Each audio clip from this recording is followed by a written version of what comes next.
Assalamualaikum warahmatullahi wabarakatuh. Halo semuanya, kembali lagi dengan kami, kelompok 8, pada bahan media menyimak kaidah kebahasaan teks prosedur.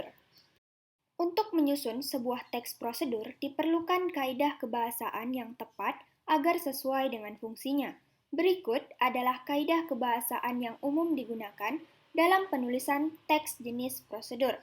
Yang pertama, kalimat dalam teks prosedur. Ada 3 kalimat. Yang pertama, kalimat imperatif. Merupakan kalimat yang mengandung perintah. Kalimat imperatif ditandai dengan adanya hal yang harus dikerjakan merujuk pada perintah dalam kalimat. Pada jenis kalimat ini, tanda seru digunakan untuk mengakhiri ungkapan atau pernyataan. Yang kedua, kalimat deklaratif. Kalimat ini dikenal sebagai kalimat yang sifatnya lebih memberikan informasi dan sering juga disebut sebagai kalimat pernyataan. Pada kalimat ini, tanda baca titik digunakan untuk mengakhiri kalimat tersebut. Yang ketiga, kalimat interogatif. Kalimat ini digunakan untuk mencari informasi dengan memberi pertanyaan. Oleh karena itu, di akhir kalimat interogatif diberikan tanda baca tanda tanya. Yang kedua ialah konjungsi. Konjungsi sering juga kita sebut sebagai kata penghubung. Dalam teks prosedur, ada 2 konjungsi yang digunakan. Yang pertama, konjungsi persyaratan, merupakan kata penghubung yang menyatakan syarat. Contohnya seperti jika, bila, andai, kalau, asalkan. Yang kedua, konjungsi temporal. Jenis konjungsi temporal ini sifatnya merupakan kata penghubung yang menandai urutan waktu. Contohnya seperti lalu, kemudian, selanjutnya, dan setelahnya. Selanjutnya ialah numeralia. Numeralia dalam teks prosedur merupakan pilihan yang bisa digunakan selain menggunakan konjungsi. Numeralia merupakan kata bilangan yang digunakan untuk mengurutkan langkah-langkah dalam teks prosedur.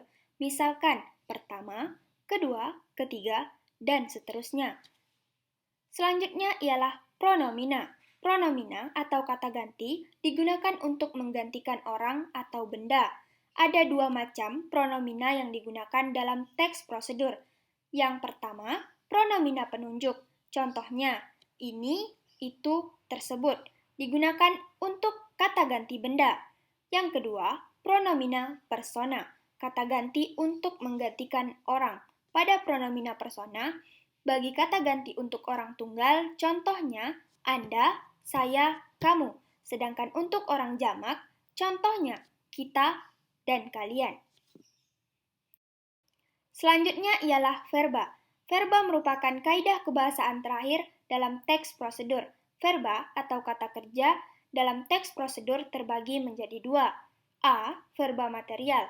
Kata kerja berimbuhan yang mengacu pada sebuah tindakan atau perbuatan yang dilakukan secara fisik. Contohnya, mengupas, mengiris, memaku, memotong, dan lain sebagainya.